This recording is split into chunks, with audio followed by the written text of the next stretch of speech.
Welcome to episode 19 of Edges and Sledges. You've got the One Tip One Hand team here. It's DJ from London, Varun in Singapore, and Ashwin in Toronto. So, guys, thank you very much for joining us for the last 18 weeks. Obviously, just wanted to have a quick shout out. Do keep writing in with your questions. Subscribe to us on our podcast. Leave us a comment. It helps us get the message out there. And the more people that join, the more fun it is. So, diving straight into it, we're going to talk about two main topics this week. The first is India's loss in the recent one-day series to England, and the second topic is going to be the Test team selection that recently happened. So those are the two main topics, and we'll have a weekly quiz segment which Ashwin will run, and then we'll just kind of wrap up the show with any other happenings in the world of cricket. So India obviously just lost the the ODI series against England 2-1. They won the first game quite easily, and then they lost the next two games. It was also the first loss under Kohli's captaincy in a bilateral series. So that's a bit of a first. Kohli said there's lots to work on before the World Cup, etc., etc. So we'll talk a little bit about the middle order issues that we've been having, and maybe we'll start with Varun. Varun, what did you make of dropping Rahul for bringing Karthik into the third game? Obviously, Rahul was not out in the first ODI. Didn't get much of a shot because we won easily. He scored a duck in the second game at Lords, which frankly was a very good catch by Josh Butler. So he's a bit unlucky, and then he gets dropped for the third game. So I mean, what are your thoughts on that? Yeah, I was honestly very disappointed because we've been talking about this for a while. I think Rahul has done more than enough to cement his place, at least as a trial, at least for a trial period. And a trial period is not two games. You heard Saurav Ganguly say it as well this week. I don't know if you guys read or not, but he said, you just got to go out there and tell Rahul you're going to play for the next 14 to 15 games at number four, and you can own that. So I was personally very disappointed. I mean, so I wouldn't say I was surprised. I was just disappointed because I've seen Kohli and Shastri do a number of different moves like this. But personally, I think it was a wrong call. Do you think it's affected his confidence a little bit? I mean, with the World Cup coming up in a year, the number four slot's a bit of a mystery. Maybe he scored a great century in the T20 games, and he's obviously part of that side. But it may be. Do you think it's going to affect his confidence going forward, or is he a good enough player to come back from that disappointment of missing out on the decider, which was kind of a key game for India? Yeah, I think it does hamper the confidence. There's no doubt about that. But I think he believes in himself. He's good enough. I think what's happening is we're kind of building this team where anyone can, different people can play different roles. They can come in and out. But that's not what you want. Ideally, the time to do that is just after the World Cup, right? A lot of teams go through a rebuilding phase just after a World Cup finishes, whether they win or lose. Ideally, you don't want to be doing this 12 months before. That's interesting. So, just staying with the theme of the middle order for India, which seems to be the biggest issue at the moment. And I'm going to ask Ashwin this question because we know Varun has a bit of a soft spot for this particular player. So, guys, Ashwin, Raina, does he deserve that spot? Are we looking? Is it a backward step, or do you see him playing a role going into the World Cup next year? I see him playing a role, but I don't agree that he should. So I don't think he deserves the spot. I don't think he belongs in this side. I think he's had a great career. He's had an illustrious T20 and an IPL career. But I think it's time for management to look beyond. I think to your point, I think it's a little bit of a step back. It's not that he's been in terrible form or anything, but you cannot rely on your number 4-5 batsman to just consistently chip in 30 runs, right? The number 6 batsman for England in ODIs is Josh Butler, who has taken them to victory many times. With Dhoni, which we'll talk about a little bit later, with Dhoni not being at the peak of his form, you cannot have a number 5 slot that's reserved for somebody who's going to make 30 runs and bowl 3 overs. And what I was thinking about last night is I said, if there are, all the young Indian batsmen on the fringes, whether it's people like Shreyas Iyer or the younger ones like some of the under 19 guys, the Shaws of the world, some of them, just one of them needs to pick up the ball in the nets and be able to deliver 3 overs. And that's all that, and they'll be slotted right into the side, right? When you have a lineup with Rohit, Kohli, Shikhar, none of these guys, and then, Rahane, Rahul, all these guys on the fringes, nobody bowls. One batsman who's a quality top order batsman who can deliver, you don't need more than 3 or 4 overs from Raina. So that's why he was picked. He was picked to deliver his 3 or 4 overs. He did okay with the ball, so it's not reflection on his performance. But I just don't think he belongs on the side, unfortunately, anymore. Yeah, and that goes to the point that I think Harsha Bhogle was making, that we need a sixth bowler, right? So I think Ashwin's already covered that off. It was one of the things I wanted to come to. But what form is that sixth bowler going to take? And Ashwin seems to be suggesting that it's a batsman who can bowl maybe 3 to 5 overs. Varun, do you agree with that, or do we need a Krunal Pandya kind of player that can bowl 10 overs and deliver a few runs with the bat? Thoughts, Varun? Yeah, so I think, okay, a bit radical, right? But here's my thought. I think Krunal Pandya can make it in the team because I believe Suresh Raina is playing for two reasons. One is the 3 overs bowling, which, by the way, will not win you or lose you a game. So I think it's a little bit pointless. I also think the second reason Krunal has a chance is because he's lefty, right? It's also very clear that Suresh Raina is playing in a team of right-hand heavy batsmen. So I think Krunal Pandya can play. I personally don't think you need a sixth bowler. I think you need a batsman who can bowl. I think if you think of the 2011 World Cup, we had only 4 bowlers, right? But at that point, Viru, UV, and I don't think Sachin bowled, but I think Viru, UV, and one other person could bowl. So it's really not about having a sixth bowler. To me, it's about another batsman who can bowl.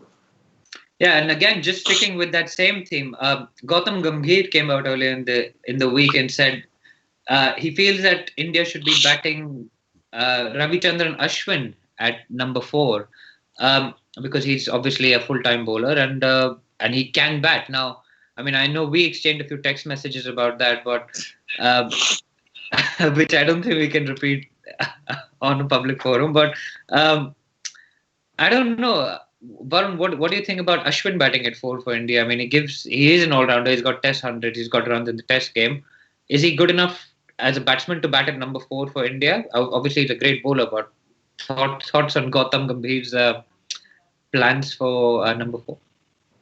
I mean, to be honest, Agarkar and Kumble also have Lord centuries. So you could bat Agarkar or Kumble at 4 as well, right? So I think it's a ludicrous suggestion. I don't actually think it deserves even 1 minute of discussion. I don't know what Gambhir was smoking when he was saying that. But let me just I know the Indian conditions are different. I know 2011 was different, but do you guys remember who was batting at number 4 for India in 2011?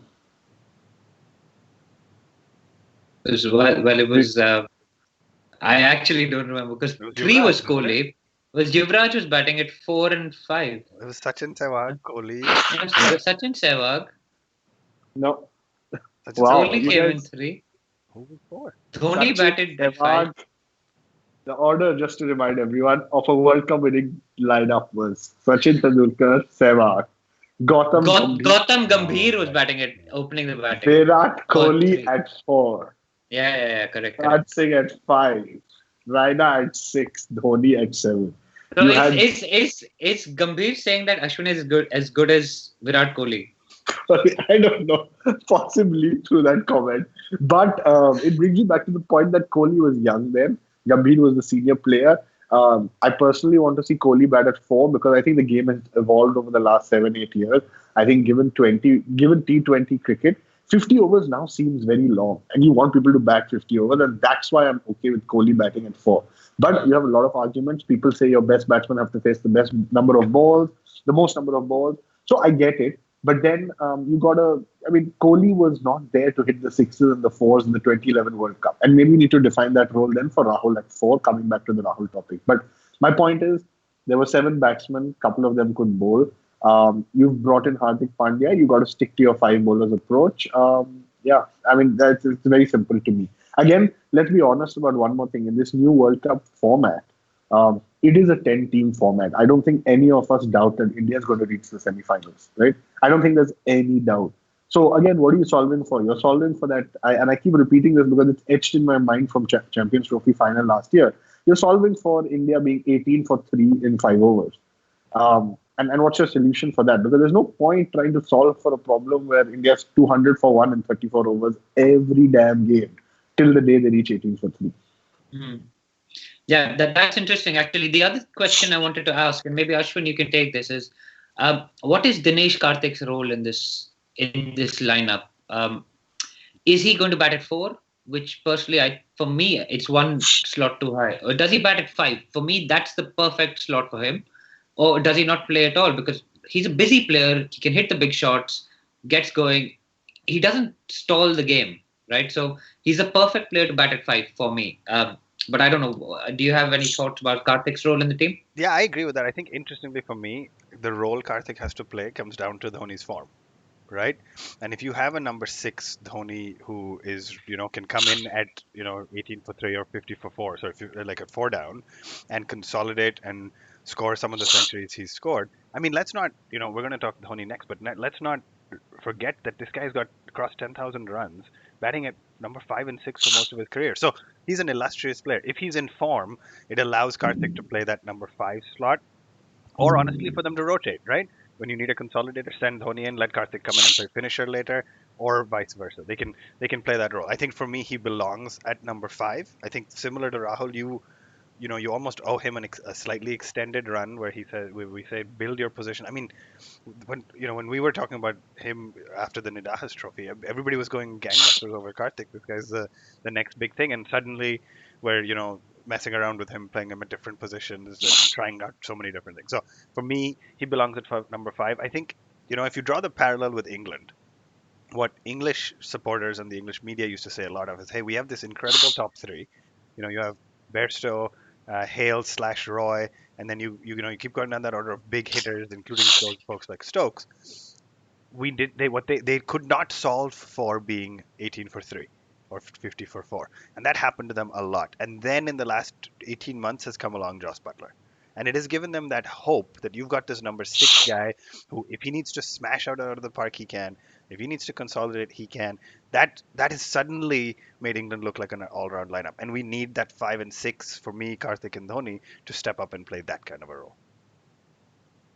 That's interesting, actually, and I do agree with that to a large extent, and it comes down to the point you made about Mahendra Singh Dhoni. And we've seen him have a resurgence in the IPL. I'm a huge Dhoni fan. He's won everything that he has to win. He's still fit. But does he still have it in him? And we saw at Lords, he was actually being booed by his own supporters.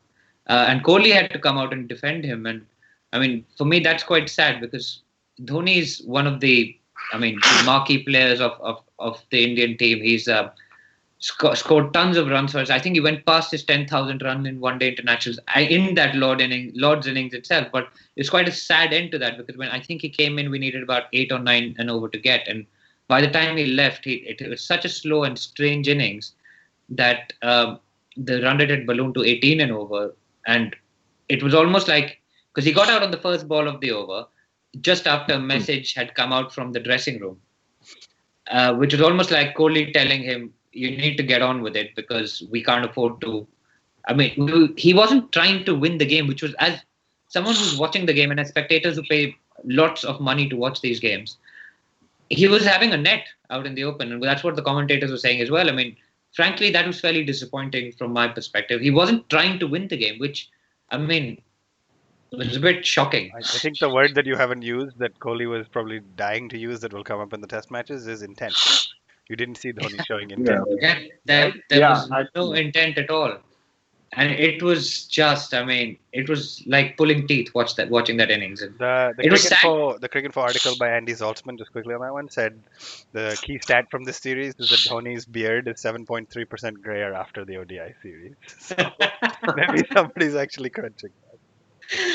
Yeah, well, that's interesting. Okay, so I think we've talked about the Indian side of things, and obviously, as you can see from my my jersey, I am an Indian fan. But let's talk a little about the England side. I mean, there's 2 things in particular I wanted to bring up. One was Joe Root, and Ashwin. Maybe I'll ask you this question: what's got into him all of a sudden? 200 in the last 2 games, 2 match-winning innings, and the bat drop. So just talk us through Joe Root a little bit. Yeah, I mean, I think starting by saying it's unfair to ask what's gotten into him. This guy's got almost 5,000 ODI runs, averages over 50, strikes at over 85, 13 ODI hundreds. He's He's a phenomenal ODI player. I think you can argue the merits of him in this England T20 lineup, and I don't think he'll slot into the T20 side. But he's a world class ODI player.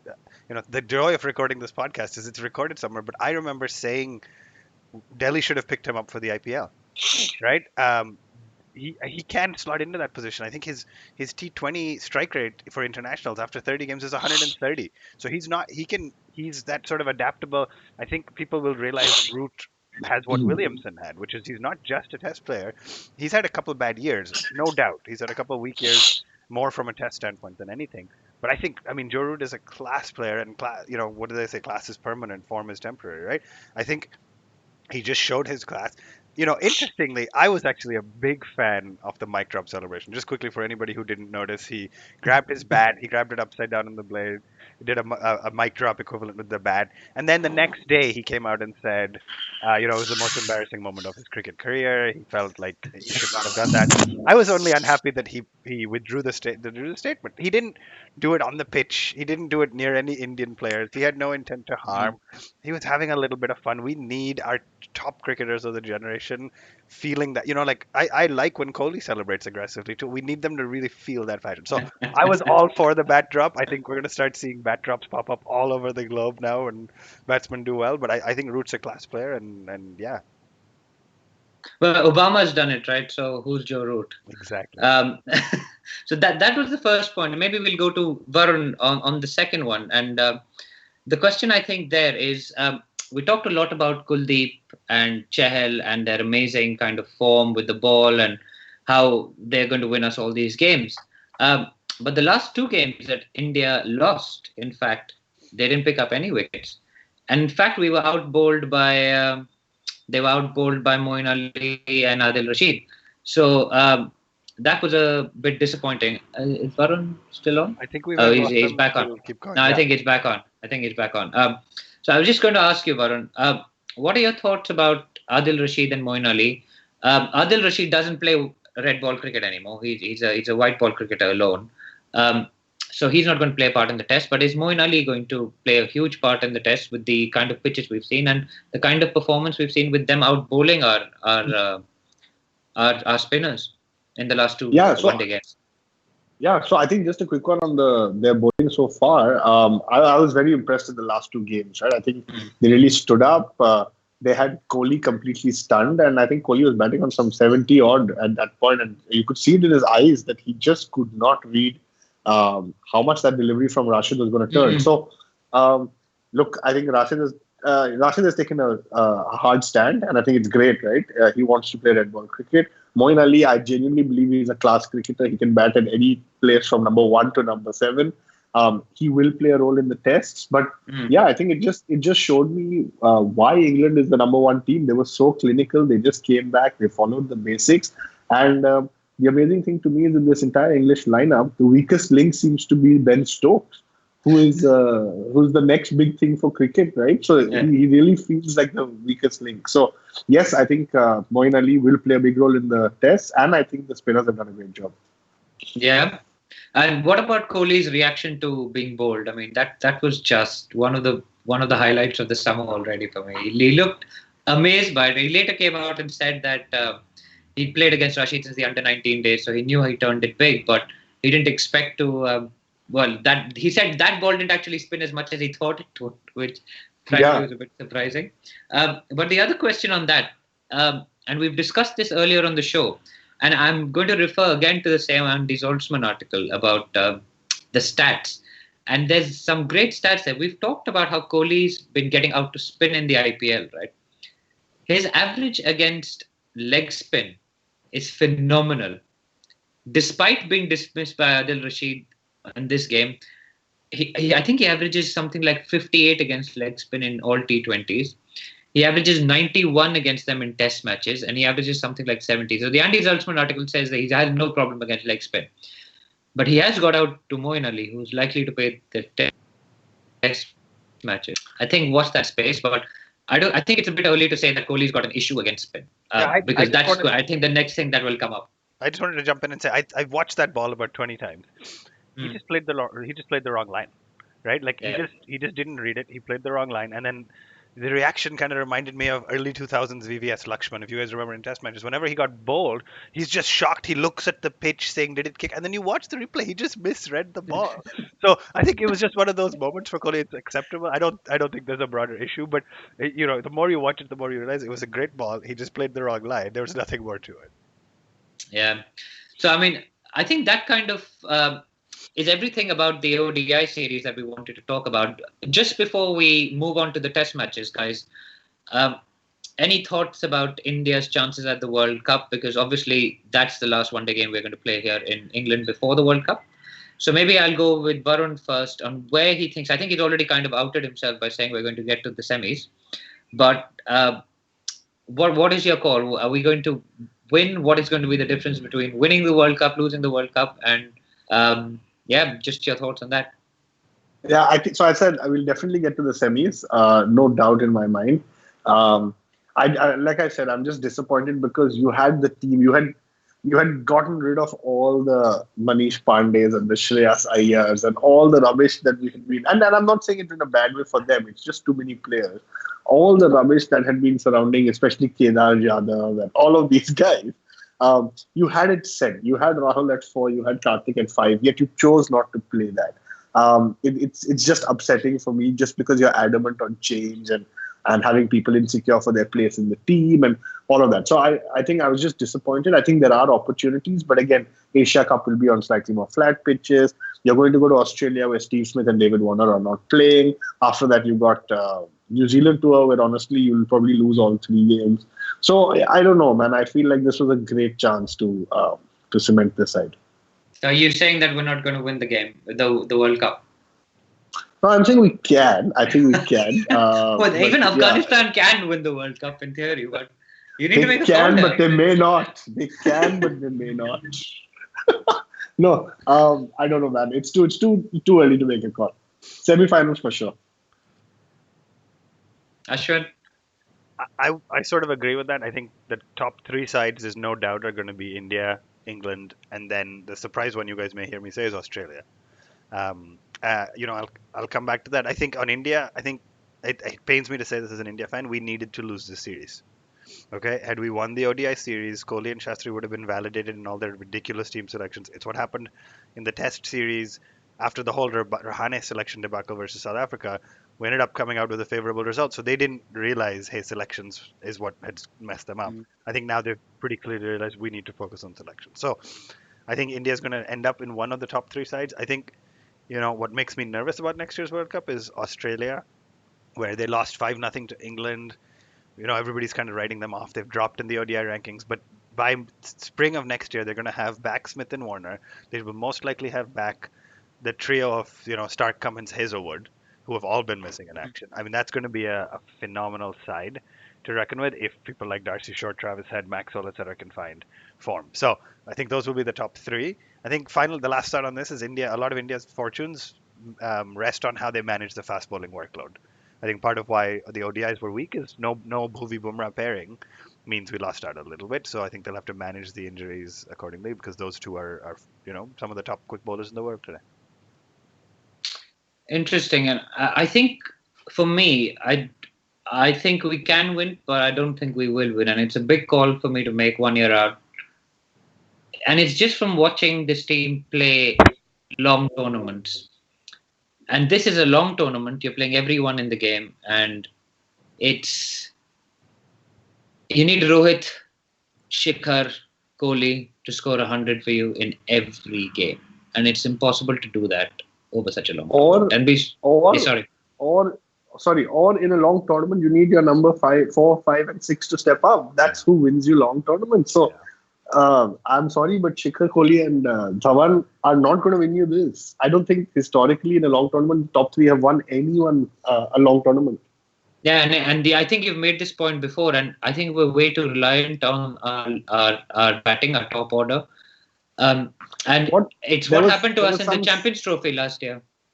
Yeah, there was some stat, right? I remember sending it to you guys, but maybe India's runs in the last 3 or 4 years, 60% has been scored by the top 3, almost 10 percentage points ahead of the next number 2 team. I mean, that's ridiculous. Yeah. So for me, I think England are definitely favourites for their home World Cup. I'm hoping against hope that India can make it, but it's a long tournament, and I just don't see us having the depth and the consistency. Well, consistency is a word which it's difficult to say what being consistent is. I mean, are you going to? You've got to be able to get over that one bad game and make it through, scrape through that bad game where your top order hasn't performed or your bowling's gone for too many runs. And I don't see us having that ability to bounce back from having a bad patch to win games, which England do. And for me, they're definitely the favourites. Australia are a contender. South Africa, without AB de Villiers, probably not so much anymore. New Zealand are always up there. Pakistan can't be counted out, winners of the last Champions Trophy. So it's going to be an interesting World Cup. I think we'll make it to the semi-finals, but I don't think we will win. So maybe a year later, I'm going to be completely wrong. And I will be very happy to be wrong. But that's my call on it. Anyway, guys, let's maybe move on to the upcoming Test series. And so 5 Test matches coming up. The first one starts on the 1st of August. The second one's at Lord's. The third one's at Nottingham.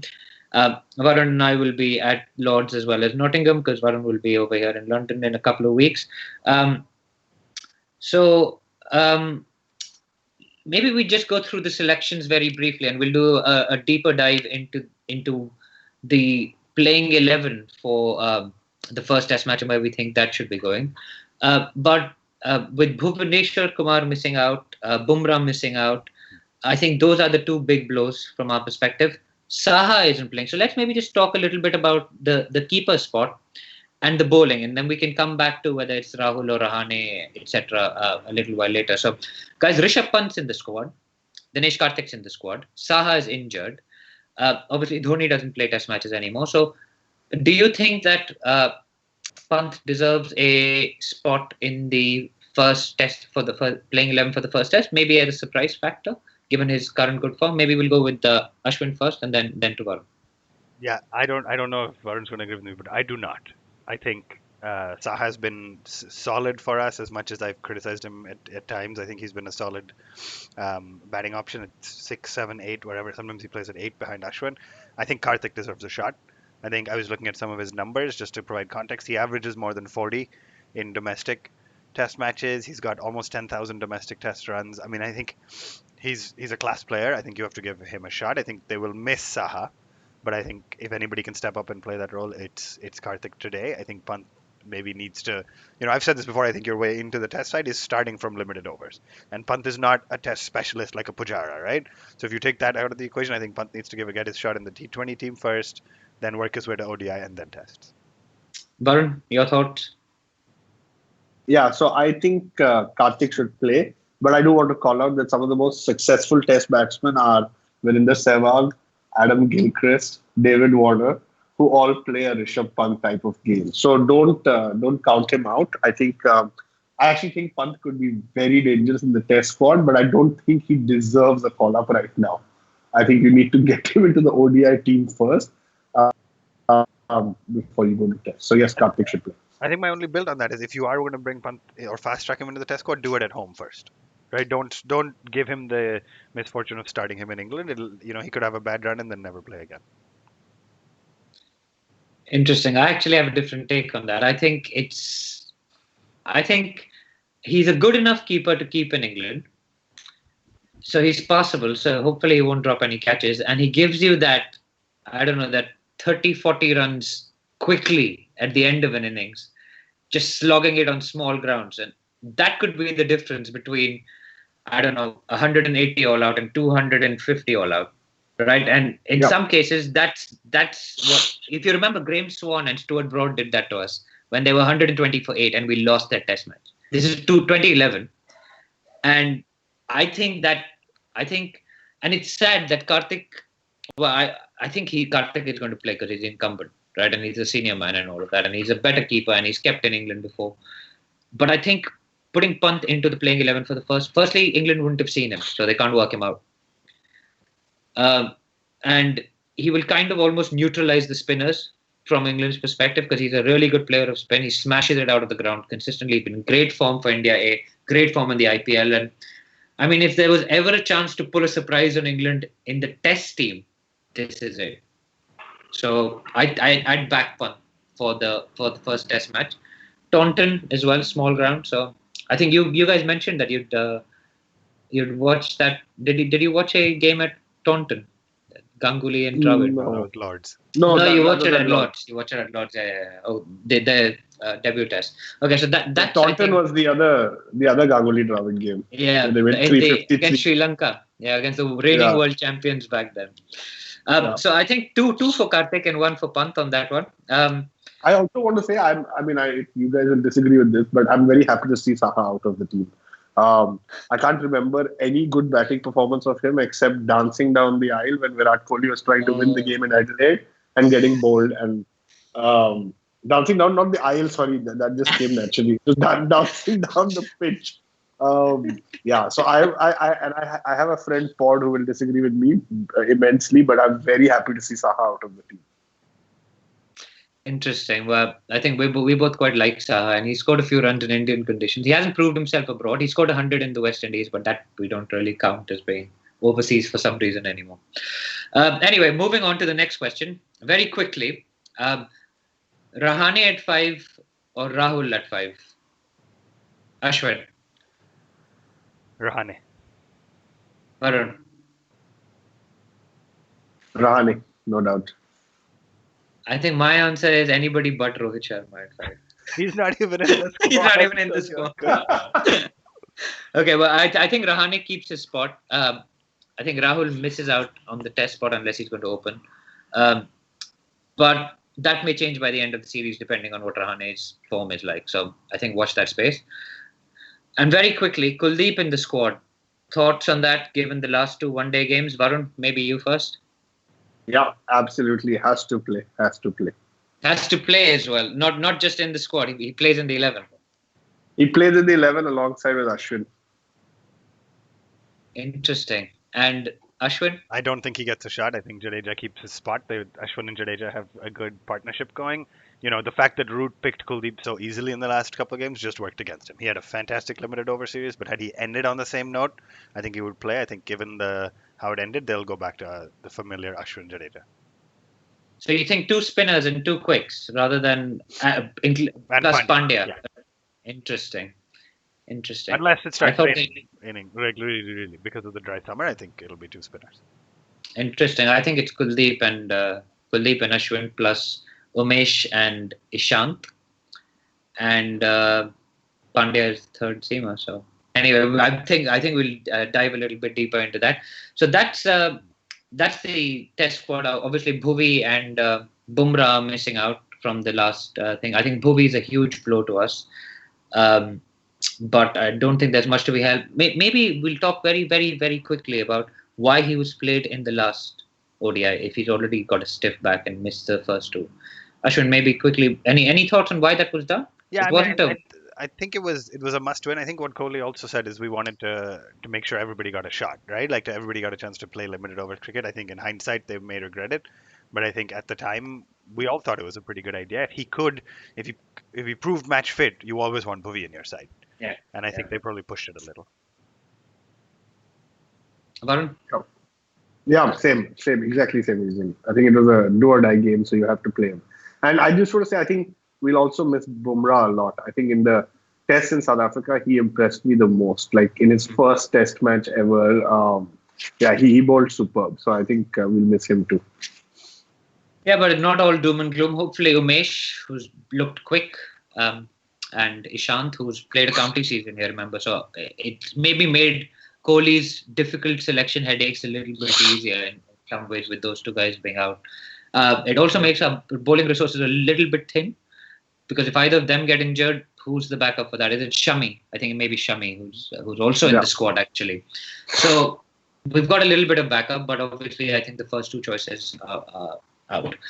Okay then, so I think that wraps up the ODI series, the loss, the upcoming Test series very briefly when we'll do a deeper dive into that next week. And now it's time to hand over to Ashwin for this week's quiz. Varun being the current reigning legend. It's time for me to try and dethrone him. All right, guys. I'll be quick. We're a little bit over time, but I'll try to jump in. So similar format to last week. I have 8 questions. I'll go one by one for each. If you get it, you get a point. If you don't, the other guy gets one chance to steal, and they get a half point. DJ, one chance. But he goes first, right? Because he's No, the I'm, reigning I'm going legend. coin. I'm doing a coin toss. Why? But The just to, reigning legend should but go just first. to give you, well, I don't know. Toss ka boss. But just to give you guys context, we've talked so much about India, England. I've done a couple of quizzes about India, England. There's two big series going on that we haven't talked. Sri Lanka is in the midst of, destroying all of South Africa's motivation and all their positivity, and Pakistan, Zimbabwe is going on. So the questions are pretty Two easy. big series, Pakistan, Zimbabwe again, guys. Come I'm on. just saying the questions are pretty easy, They got but rolled they're out not. for 67. The questions are pretty easy, but they're about these four teams instead. All right. So, Varun, you as the legend, you get to call. I'm tossing a coin. Heads. It is tails. So, DJ, you go first. Why do I keep going first? He lost the toss. So you get to pick, DJ. Yeah. You want to go So second? he'll go first. Yeah, I'll go second, man. I'm a Okay, chaser. just wait till the question. Then you realize that you just picked a disadvantage. All right, Varun, first question. Test series, Sri Lanka, South Africa. Who is Sri Lanka's second highest test scorer ever? Second highest test scorer ever. Doesn't have to be somebody playing currently, right? Cumulative runs, sorry, not highest individual innings. No, of all time, who's made the second most runs for Sri Lanka? Hint, we've talked about this on the show before. Jayasuriya? Tests? No. DJ Steele? Mahela Jayawardene. That is correct. Sangakkara is number 1. Jayawardene is number 2. Shit. And they were both in the list of top 10 test scorers that we talked, so that's in your head. DJ, South Africa's second highest run scorer, tests. And if you guess the first one, I won't count it as a guess. I'll tell you that no, he's the first, and you can guess again. Callis is probably first. Correct. So who's the second? It's a hard one. Test matches. AB de Villiers. Incorrect. Varun, guess. Shit. Graham Smith. That is correct. 9,000. Oh, So man. we're at a half point each. DJ maybe going second wasn't the plus. Varun, back to you. No, I mean, that was a good shout. We're going to Sri Lanka now for bowling. So in tests, it's pretty easy to say who's the highest wicket taker. Who's the second highest wicket taker for Sri Lanka in tests?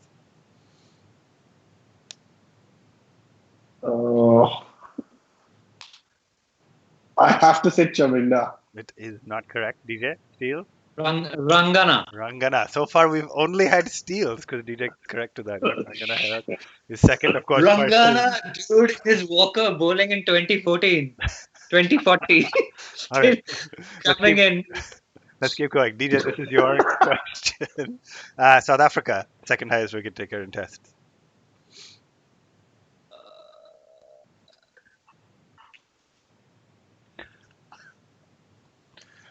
No. Dale Steyn. Let's try Dale Steyn. I'll give it to you. That's a sort of trick question because as of today, Dale Steyn and Sean Pollock are both tied on 421. So first or second. I did that. You did the Sean Pollock action, but it wasn't your question. So DJ sits at 2 points. Varun's at a half point. Okay, we're gonna pivot to the next series. Varun, first question for you. This is ODIs now because they're playing on ODI. Who is the second highest ODI run scorer for Pakistan? Second highest.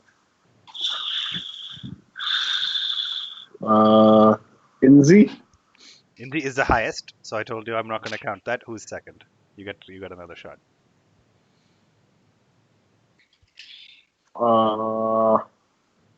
Misbah? Nope. DJ, guess. Steele? Yusuf Yohana. Or Mohammad Yusuf. Okay, since you gave his current name, I'll allow that. That's a half point to DJ. Mohammad Yusuf is second on the list. Yeah. Shit. All right, DJ's looking pretty good in this 2.5 to one. DJ, since this one is pretty easy, or Zimbabwe, ODI is second highest run scorer. Because Zimbabwe is tricky, I'll give it to you if you get the first one either. Hamilton Masakadza. Incorrect. I don't even know where he is on the list. But he's the highest. He's played highest number of games for them now. The question was highest number That of ODI doesn't runs. correlate to runs. I just thought he scored some runs. He's an idiot. He scored the highest, played the highest game, and still not scored even the second highest or the first highest run. Useless. He's a captain. Varun, your guess for Steele? Andy Flower. Andy and Grant are 1 and 2. Yes, that's correct. So that's a half point. But that's not even a tricky question. That's I an know. easy So question. you got it wrong. So DJ's But you You said told me Mother it's a tricky Nature. question. It's like really hard and stuff. No, I just said Zimbabwe is tricky because we don't think about Yeah, it. but they had like two players who ever scored runs for them. One was Andy, the other was Grant. So you completely sold me a dummy on that. I did Which is why I not went with Hamilton. Okay, I you're not at even said Taibu. 2.5, Varun at 1, so you're still okay. This Whose, is the last whose question, question was right? it? This is DJ. No, last two, yeah. So DJ, Pakistan in ODIs. No, wait, sorry. This is Varun's question. My bad. Varun, Pakistan in ODIs. Who's taken the second most wickets? Number of wickets cumulatively.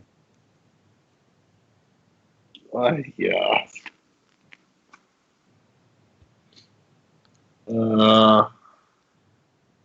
Saklen. No, DJ. Going to go with Wakar Yunus. That is correct. Wasim's number 1. Waqar is Oh number 2. This feels like man. it's DJ's Wasim I day. knew and Wasim Waqar. was one. Wazim and Waka. Wazam and Waqar. 1 Well and 2. played. All right, DJ. Well Last one for played. you, Zimbabwe. Should I Second. just pass this one? Okay, sure. Varun, for you to try to redeem. Zimbabwe's highest wicket taker in ODIs bowling.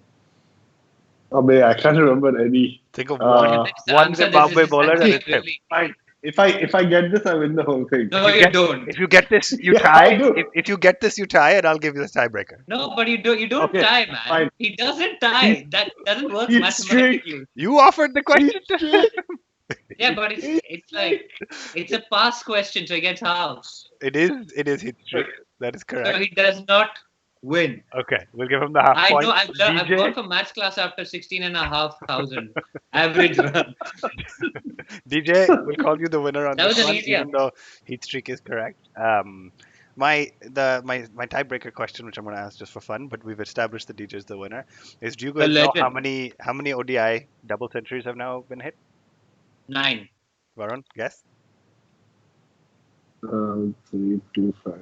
No, there are 8 players, and one 8. of them has 3 of them. So no, there are 8 players who scored it, and one of them has 3. So that's the answer is 10. So DJ's guess is 9/10. Varun's is 8. If this was a real tiebreaker, Varun would have stolen it. It's 8. There are 6 players who've done it, and Rohit has 3. Yeah. Oh. So it's total 8. You just got Jail. it wrong. So, good quiz today, guys. Tried to take it away from India questions, so thanks for the answers. DJ takes back legend status, and then next week, hopefully, it'll go back to Varun again. Next week, Varun and I will be sitting together, so maybe I can help him cheat. Actually, I'll have my screen open. He's going to see it. Yeah. Maybe I'll be the quizmaster next week. Yeah, I'll be the DJ That's a good idea. Good idea. That's a good shout actually. So maybe Ashwin gets to play as the quizzy rather than the quizzer for once. Okay, guys, thank you very much for joining us this week. This is all we've got. Do come back next week. Varun and Ashwin will be in the same place. In the meantime, do subscribe to our podcast. As I said, leave a review, leave a comment. Let us know what you think. The more reviews and comments we have, the more we can get the word out there. We really enjoy doing the show. We try and do it every week at the same time. Make sure that you join us. And yeah, keep watching, keep listening in, and we'll see you next week, guys. Thank you very much.